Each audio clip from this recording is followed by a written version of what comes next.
안녕하십니까. 황태순 TV의 황태순입니다. 오늘은 박근혜 전 대통령의 마지막 비서관, 박근혜 전 대통령의 마지막 가장 외로웠던 140여일을 함께 바로 옆에서 지켰던 마지막 비서관 천영식 전 비서관 모셨습니다. 안녕하세요. 안녕하세요. 사실 천 비서관 아시겠습니다만 그동안 그야말로 침묵으로 일관했고 그동안 어떤 TV라든가 종편에 또 안 나왔어요. 근데 마침 제가 얼마 전에 가서 우리 천 비서관하고 만나서 이런저런 얘기하는 가운데 제가 그야말로 삼고초려를 했습니다. 여기 보면 또 마침 우리 황태순 TV가 그야말로 자극적인 얘기 안 하고 가급적 보면 우리가 누구 선전선동 안 하고 진실만을 얘기하려 노력한다. 그래서 우리 천 비서관이 나와주신 것 같습니다. 그렇죠? 유튜브 방송 나온 지 한 1년이 넘었습니다. 아, 그래요? 예. 물론 다른 방송에 저는 불러주지는 않습니다만 네네. 예, 오랜만에 방송 나옵니다. 네. 여기 사실 천 비서관 같은 경우는 예전에 문화일보에서 워싱턴 특파원 하셨죠. 예, 그렇습니다. 예, 그리고 그다음에 2012년 아마 그 당시 대선 무렵이었는데 그때 제가 종편에서 그다음에 이정편 저정편 뛸 때도 우리 천 비서관이 자주 나왔었어요. 같이 많이 많이 했었죠. 예. 그때 제가 기억나는 게 우리 천 비서관이 그때 문화일보 계시면서 썼던 책이 박근혜 당시 후보에 관련된 책을 쓴 적이 있죠. 그렇습니다. 예. 그때 고독의 리더십이라고 그런 책을 쓴 적이 있습니다. 네, 고독의 리더십. 네. 그야말로 어떻게 보면은 그것이 인연이 됐나요? 비서관으로 발탁된 것이? 저도 모릅니다만 그 인연이 됐겠죠. 아무래도. 됐겠죠. 예. 그래요. 최근에 보니까 우리 천 비서관이 신동하던가요. 거기에 네. 보니까 지난 5월부터 쓰셨나요? 연재라 6월부터 아까 두 번 썼습니다. 예, 2번 썼죠. 그래서 예. 6월호, 7월호. 조금 있으면 이제 나오니까 네, 8월호. 예, 8월호 금방 나옵니다. 금방 나오겠죠. 예. 금방 나오면 이제 세 번째가 나오게 예, 되는군요. 세 번째가 나옵니다. 그래요. 그래 거기 보니까 사실 제가 깜짝 놀랐어요. 처음에 보고. 네. 아, 박근혜 대통령이 2016년 10월 이른바 J 태블릿 PC 이야기 나오고 바로 사실은 그날 J 태블릿 PC 방송 나오는 그날이 박근혜 대통령이 국회에서 개헌안을 갖다가 발의했던 날 아닙니까? 제안했던 날 아닙니까? 그렇죠. 예. 그리고 맞습니다. 그날 밤에 보니까 JTBC에서 저녁 8시에 네. 이제 태블릿 PC 얘기 나오고 그 다음 날 박근혜 대통령께서 한 90초짜리 대국민 사과를 하게 되죠. 예. 근데 그 부분 전체를 갖다가 뭉뚱그려서 우리 천 비서관 말씀은 이른바 뻥총이라고나 할까 공기총이라고 할까 총알 없는 총이랄까 거기에 다 모두가 놀라 자빠졌다. 빈총에 다 까무러졌다 이렇게 표현을 했더니 네. 빈총이라고 표현을 했더니 JTBC에서 조금 발끈해서 예예. JTBC가 저를 좀 비판하는 또 리포트를 네. 두 번 했습니다. 예예. 근데 빈총 맞잖아요. 빈총이죠. 예. 예. 근데 그때 보니까 사실 박근혜 대통령이 그 다음 날 나오고 난 그 다음 날 90조짜리 대국민 사과한 다음부터는 청와대 보좌 시스템이 무너졌던 것 같아요. 제가 오늘 우리 태순이 형 원래 이제 옛날부터 알던 예. 관계에서 예. 이제 나왔습니다만은 당초에는 KBS 문제에 대해서 이야기하기로 예. 해서 저를 이렇게 예. 불러놓고 오늘 시작부터 예, 이런 걸 예. 흔히 이제 낚기라고 그럽니다. 아니 낚았습니다. 낚인 겁니까 오늘? 낚인 겁니다. 참고로 우리 천영식 비서관이 지금 KBS 이사예요. 이른바 자유한국당 목사의 이사인데 이게 제가 보면 이제 박근혜 대통령이 얘기하자고 하면 나오겠어요. 그래서 제가 그랬죠. 야, 요즘 KBS 문제가 많다. 이 KBS 문 닫아야 되는 거 아니냐.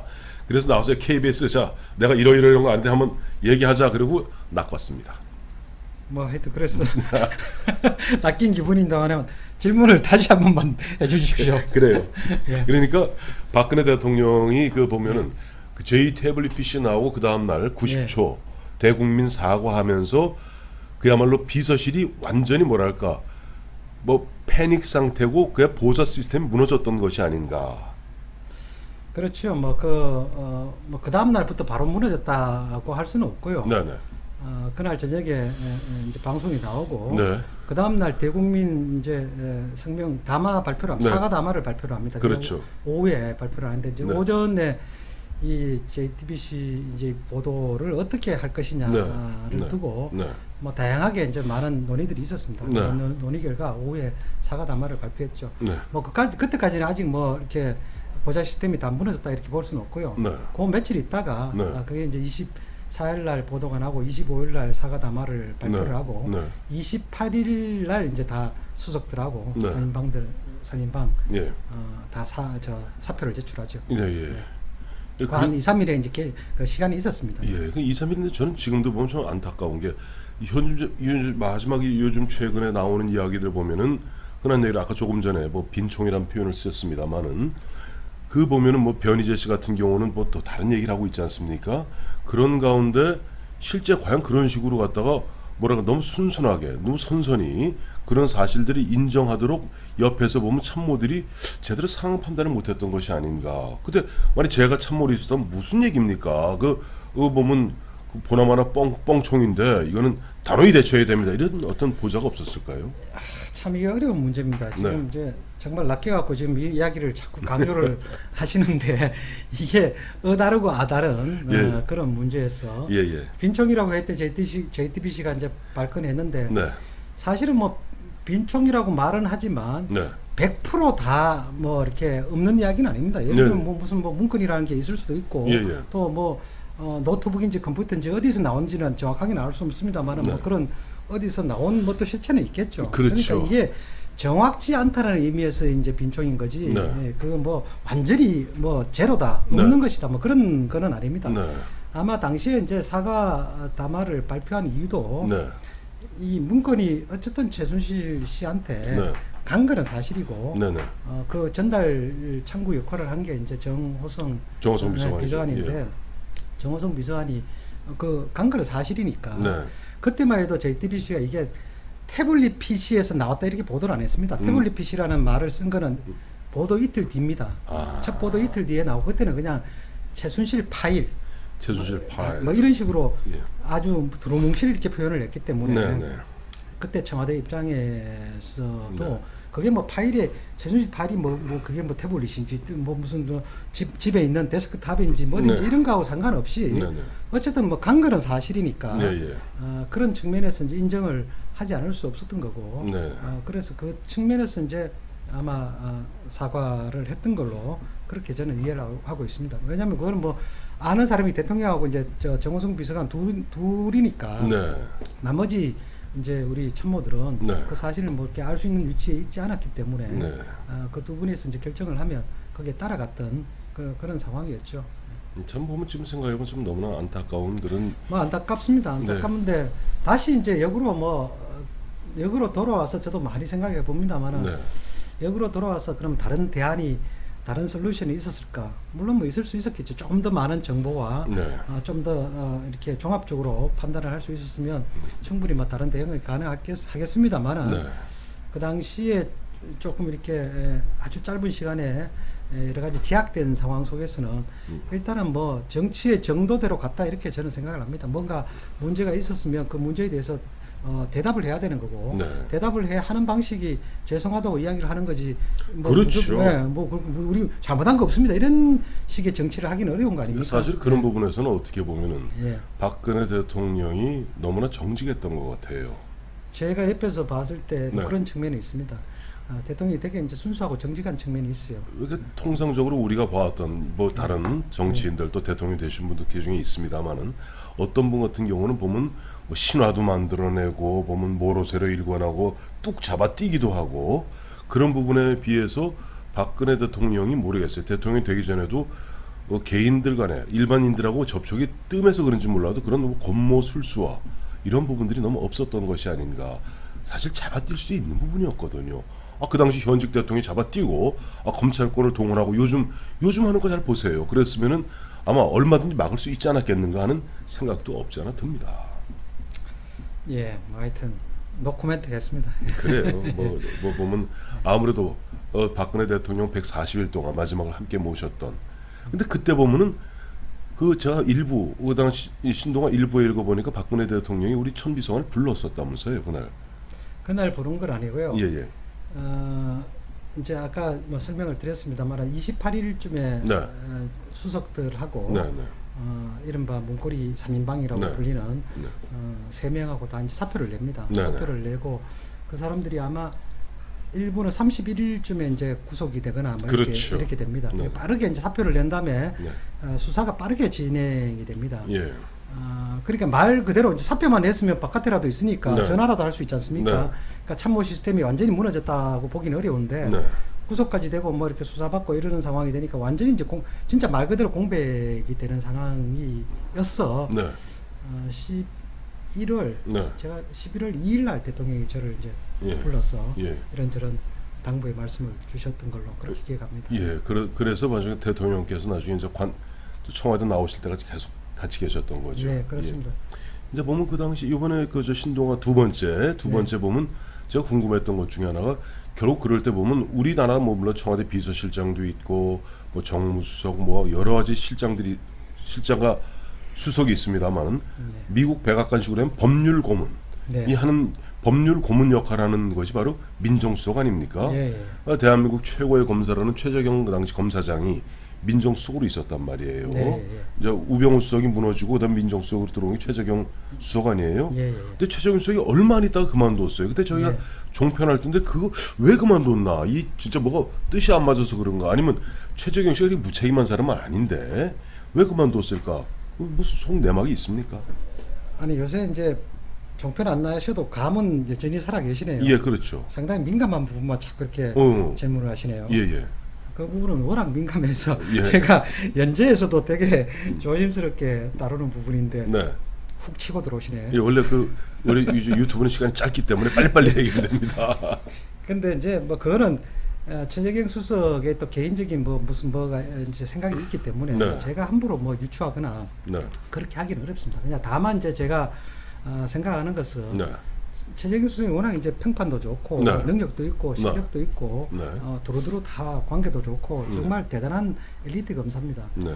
그런 분이 와서 사실 이제 수습 과정에서 주도적인 역할을 해줄 수 있을 거라고 생각을 했고 또 네. 해줬으면 정말 좋았겠지요. 네. 근데 뭐 최재경 수석이 그게 마지막까지 그렇게 되지 못한 것은 여러 가지 뭐 한 가지 이유는 아닙니다. 여러 가지 이유가 있기 때문에 네, 네. 그냥 이렇게 막 말씀드리기에는 참 어려운 측면이 있습니다.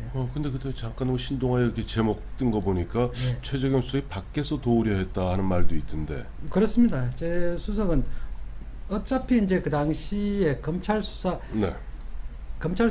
게 뭐 처음 다르고 또 네. 중간 다르고 네네. 뭐 끝날 때 다르지 않습니까? 그렇죠, 그렇죠. 그래서 최재경 수석의 마음도 뭐 처음하고 중간 단계 뭐 끝날 때 마음이 다 다르겠죠. 네. 뭐 일률적으로 최 수석의 마음이 이렇다 이렇게 규정하기는 어려울 겁니다. 네. 그냥 다만 이제 검찰 수사가 끝날 때쯤에 네. 이제 최 수석 어떤 심기 마음의 이제 정리 상태를 보자면 네. 아마 이제 청와대 내에서 도울 수 있는 게 이제 더 이상 이제 한계가 있다 이렇게 생각을 했던 것 같고 네네. 그런 측면에서 밖에서 돕는 게 오히려 더 뭐 그 전례는 과거에 이제 노무현 대통령이 탄핵당했을 때도 네. 국회에서 탄핵 소추가 됐을 때 네. 당시 이제 민정수석이었던 네. 지금 현재 문재인 대통령도 네. 바깥에서 나가서 돕겠다 예. 이렇게 해서 바깥에 나가서 변호인 활동을 하면서 네네. 그걸 도왔던 전례가 있습니다. 그래서 그 예. 전례에 따라서 그렇게 했던 걸로 이렇게 그렇게 이해를 합니다. 예, 그래요. 이제 그래서 이제 한 두 가지 이제 궁금한 게 우선 있어요. 그 이제 무슨 사실 우리가 뭐 그 쓰라린 과거를 갖다가 예. 보면 많은 사람들이 그 당시 지금도 생각하면 땅을 치고 예. 그다음에 그러지 말았어야 되는데 그 과정에서 왜 우리가 이렇게 실기했을까? 왜 우리가 이렇게 보면 잘못 판단했을까? 많은 사람들이 얘기합니다. 그 중에 많은 사람들이 한 가지 얘기는 제가 한 두 가지만 여쭤볼게요. 하나는 뭐냐니까 박근혜 대통령이 처음에 보면 두 번째 대국민 예. 담화 성명 발표하면서 검찰이 되었던 특검이 되었던 성실하게 수사를 받겠다 예. 말씀을 하셨는데 실제 보면 나중에 중간에 바뀝니다 입장이. 예, 그래서 예. 검찰 수사를 거부하게 되고 특검에서의 어떤 조사도 갖다 거부하십니다. 예, 예. 그 왜 그랬을까요? 그 부분은 이제 가슴 아픈 부분인데 네. 그 관련된 게 이제 두 번째 신동아 연재 두 번째 연재 때 네. 일부 이제 제가 뭐 이렇게 밝힌 게 있습니다. 저는 처음부터 네. 검찰 조사를 받아야 된다 이런 입장이었고 네. 또 대통령도 처음부터 그렇게 받겠다는 그런 입장이었습니다. 네네. 그래서 모든 참모들이 다 받는 걸로 이렇게 네. 돼 있었는데 네. 마지막 부분에 일부 또 법률가들이 네네. 뭐 받지 않는 게 좋겠다 이렇게 건의를 해서 이제 마지막에 바뀝니다. 물론 그 건의한 게 된 것도 단순히 받지 말자 이런 거는 아니고 네. 검찰하고 이제 조율 과정에서 네. 뭔가 이렇게 잘 안 맞는 부분도 있고 하니까 이제 그렇게 된 거라고 이제 저는 그렇게 이해를 합니다만은 네. 그럼에도 불구하고 저는 그때 이제 조사를 받기를 원했고 네. 받기를 원했던 이유는 네. 뭔가 이제 그 당시만 해도 대통령이 직접 이 사건에 대해서 어떤 이렇게 자세하게 설명을 한 적이 별로 없습니다. 네, 그렇습니다. 그렇기 때문에 대통령이 좀 당당하게 네. 이렇게 밝히면 네. 국민들이 뭐 이해할 수 있는 부분은 이해하고 뭐 또 잘못된 건 잘못됐다고 이야기하고 해서 네. 당당하게 좀 밝히는 게 필요하다. 네, 네. 저는 그렇게 생각을 했습니다만은 그게 뭐 하여튼 검찰하고의 조율 과정이나 여러 가지 전국의 상황 네. 또 옥죄어오는 그런 강도 뭐 이런 것들 때문에 아마 이렇게 성사가 되지 못하고 네. 그렇게 넘어갔죠. 그래서 결국은 이제 그게 약속을 지키지 못하게 네. 되는 네. 그런 결과가 돼버렸죠. 저로서는 좀 가슴이 아픕니다. 그 부분에 대해서는. 예, 그리고 제가 만나는 이제 많은 분들, 저보다 선배분들이죠. 네. 그러니까 아마 그분들은 박정희 대통령을 그렇게 존경하고 박근혜 대통령을 사랑하는 분들입니다. 예. 그분들이 공통적으로 하는 얘기가 이겁니다. 아니 박근혜 대통령이 좋다. 뭐 검찰 수사가 됐든 특검 수사가 됐든 그건 어쨌든 그 뭐 어떤 형태로 수사를 받던 조용히 받는 거니까 국민들이 모를 수 있지 않느냐. 또 검사들이 하는 얘기 장난칠 수 있지 않느냐. 또 그야말로 출세에 눈이 어두운 특검들이 장난칠 수 있지 않느냐. 그러나 헌법재판소에서 헌재 나가서 당당하게 대한민국 우리 그런 얘기 많이 합니다. 우리 이제 약주 한 잔씩 하면은 우리 그 보면 있잖아요. 명성황후라는 그 뮤지컬이 있지 않습니까? 나는 조선의 국모다 하듯이 나는 대한민국의 대통령으로서 라고 그야말로 TV로 생중계되는 가운데 한번 그야말로 그런 어떤 진정성을 좀 보여주었다라면은 나중에 설사 뭐 그야말로 이정미 헌재 소장 대행이 뭐 파면을 두들겼다라 할지라도 우리가 좀 더 보면 뭐랄까 흔한 얘기로 덜 쪽팔리고 더 당당할 수 있지 않았겠느냐. 박근혜 대통령이 왜 헌재 안 나오셨느냐. 그 부분도 네. 참 가슴 아픈 이야기입니다. 가슴 아픈 이야기인데 네. 대통령이 3차례 이제 담화 발표를 했고 네. 그다음에 지금 말씀하신 헌재를 포함해서 검찰, 특검, 헌재 등 네. 3번에 걸쳐서 이제 조사를 받거나 나가서 진술할 기회가 있었습니다. 네. 첫 번째 그게 다 연결이 되어 있습니다. 네. 저는 이제 첫 번째 검찰 조사 때 이제 나갔어야 된다 이렇게 생각을 하는데 네. 그때 이제 못 나가게 되니까 네. 두 번째 그다음에 특검 조사인데 네. 그럼 두 번째라도 나갔어야 됩니다. 네. 나갔어야 되는데 첫 번째 못 나가게 되다 보니까 두 번째 특검은 분위기가 더 험악해졌습니다. 네. 네. 그때는 완전히 뭐 대통령을 뇌물죄로 해서 완전히 올가는 그런 분위기였기 그렇죠. 때문에 그때는 또 나가기가 대단히 어려운 네. 무슨 말을 해도 특검에서는 그걸 뭐 있는 그대로 받아들이기 어려운 네. 상황이 더 악화된 상황이었습니다. 네. 그래서 그러다 보니까 또 그 특검과의 조율 과정에서 그렇게 못 나가게 됐고 네. 세 번째 이제 헌재인데 네. 헌재 분위기 헌재 때라도 또 나갈 수 있었죠. 그것도 네. 마지막까지 이제 경론이 있었습니다. 네. 그때는 주로 이제 탄핵식이니까 네. 변호인들 사이에서 이제 네. 경론이 있었던 걸로 그렇게 알고 있습니다만은 네. 그것도 헌재하고 또 조율 과정에서 뭐 이렇게 잘 맞지가 않았던 네. 그런 측면도 있고 네. 또 그 당시 상황 자체도 어떻게 보면 이미 또 큰 흐름은 막 이렇게 넘어가는 예를 네. 들면 넘어간다는 게 뭐 탄핵이 어떻게 된다 이런 게 아니라 네. 그냥 대통령이 나가서 뭐 이렇게 이야기를 하시는 걸로 뭔가가 이렇게 뭐 바뀌거나 네. 할 수 있는 그런 분위기는 아니었다고 이제 보여집니다. 그러다 보니까 그것도 실기를 하고 밀리고 밀리는 거군요. 끝없이. 그래서 이제 저도 그런 이야기를 했는데 대통령과 나중에 뭐 이렇게 그런 대화를 할 기회가 있어서 이제 여쭤봤는데 네. 저는 참 답답하고 안타깝게 생각을 합니다. 네. 그리고 제 뜻대로 많이 잘 안 됐고 예. 그래서 대통령께도 여쭤봤고 하는데 대통령이 그런 표현을 했어요.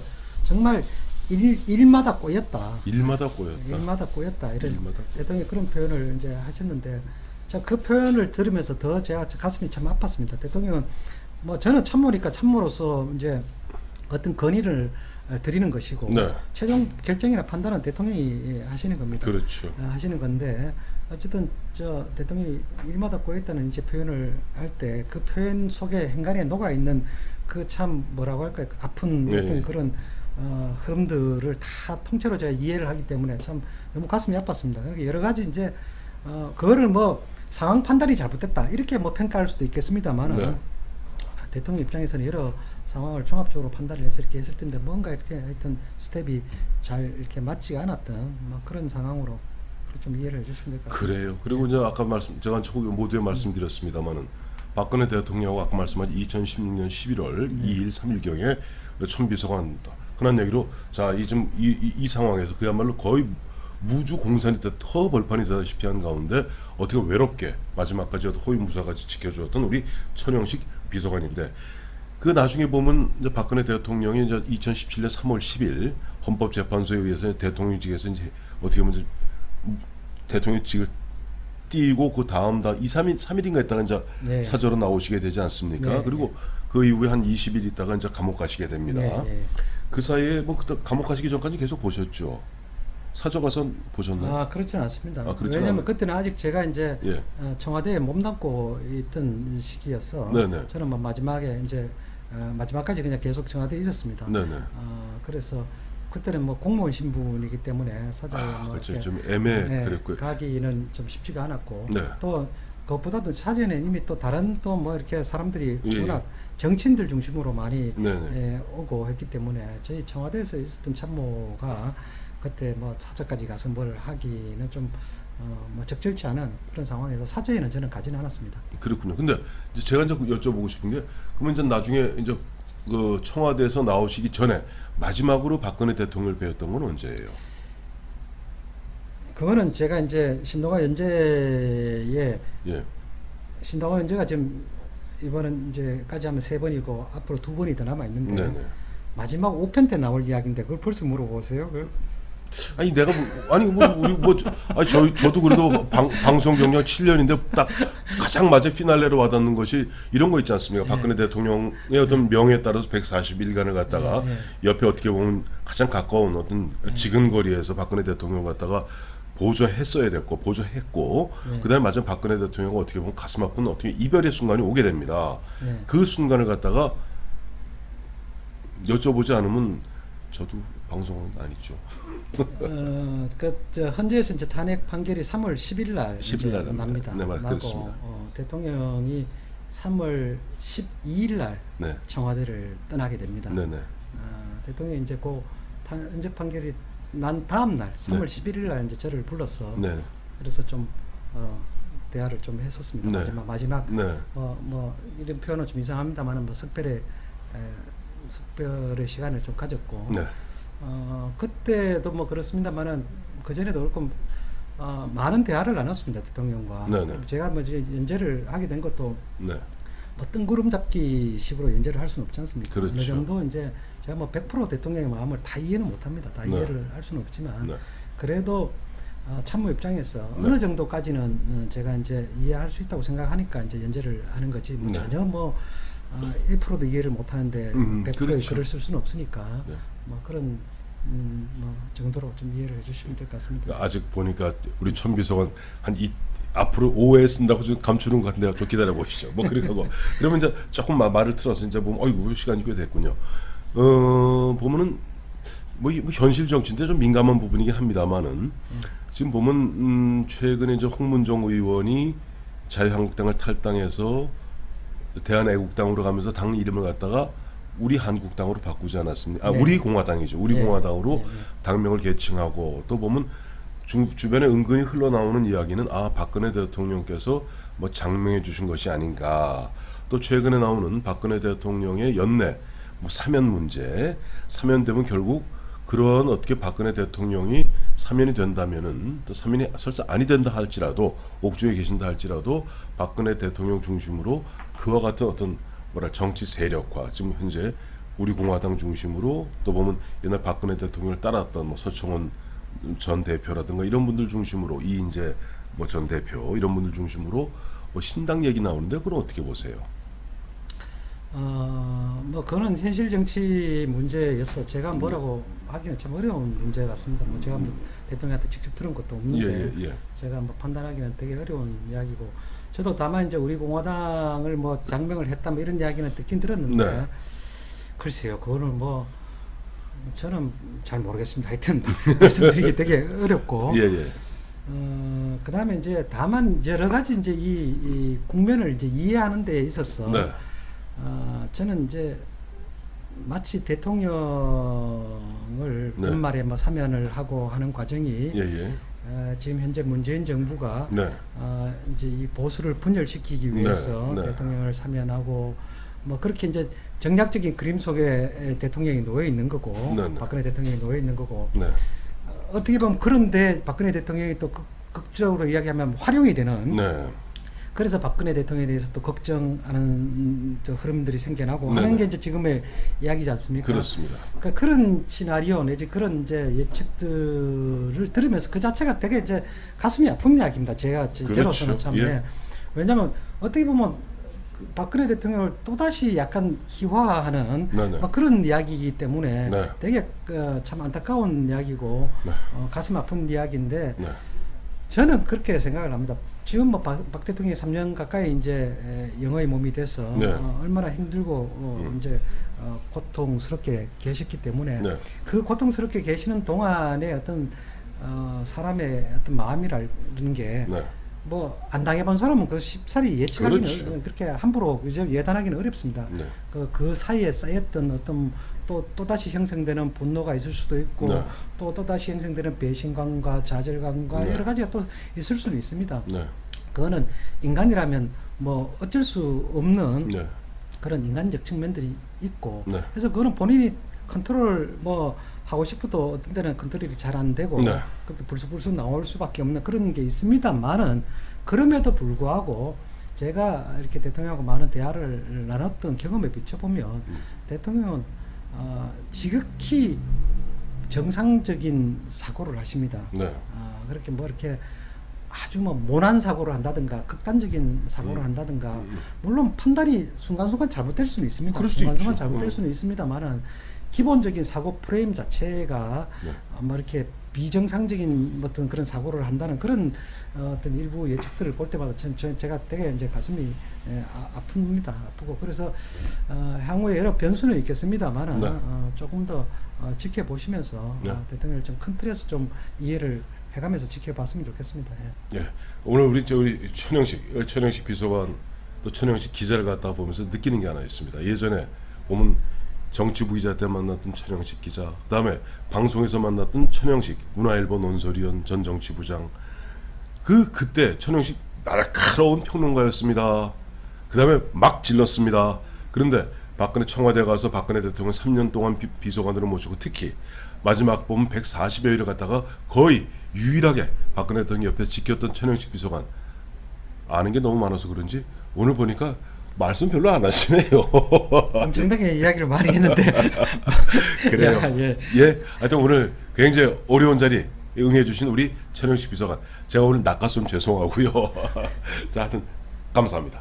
예, 아유, 고맙습니다.